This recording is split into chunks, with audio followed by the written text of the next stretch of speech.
around getting off a lot of ability casts, which will take full advantage of the additional damage bonus.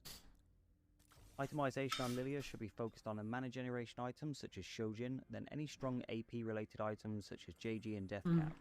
If you get dropped any additional AP items, then you can look at putting them on a loot start and Codmore as your item holder for Lilia. He is utilizes the 2-cost dry carries of Kindred and Gnar. The reason I like this comp so much is because it has two. Wait, this guy sucks. I mean, it doesn't suck, but I don't think it's up to date.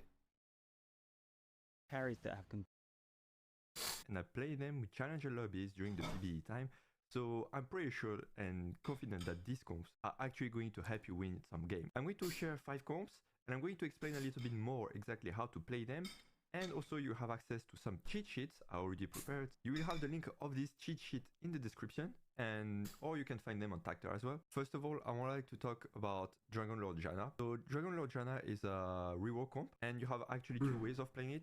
The one I like, but might be a bit harder to play. God, I'm telling you, double Ginsu? As your Double Ginsu bruiser, is meta now. Not the tank, the bruiser. And then after you play Janna and Zyra. But you have another version, which is with Nico.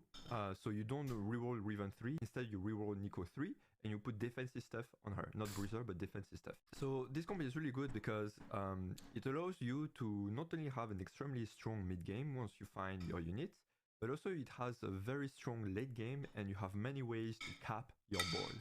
Because you can play 4 Dragon Lord, that's a late game synergy. You can play a lot of Sages, that's also a late game synergy. And you also have Altris, another late game synergies. I'm saying late game synergies because you can actually start to have 3, 4, or even 5 if you have emblems.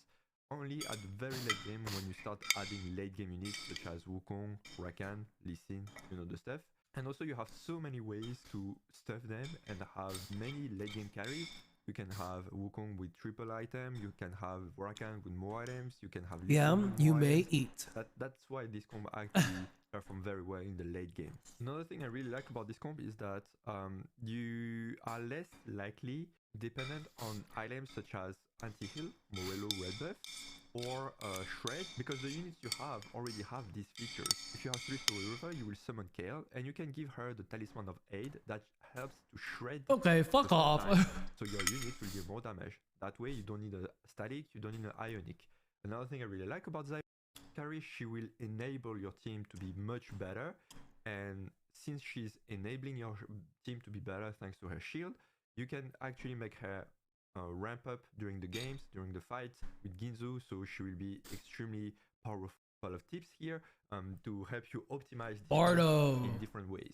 So the way I really like to play this comp is with 5 Mythic, because 5 Mythic allows you to have very strong late game units, such as Wei, for instance, insanely good, Nautilus very reliable, and then after, of course, you have Tahm-Kench and Bard because they are your main carries, right? Your main units. And finally, at the end, you can just add a little Nico because she can give Arcanist thanks to Lissandra. So the way you want to play slightly harder. Bardo, Bard, Aurelia, Duelist. A better understanding to Just stabilize down the a board volley properly bear. and bleed while you're rerolling your comps.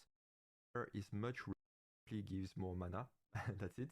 I have And Mythic. What is usually this? It's not really worth to go for 6 Invoker. Oh, Lily.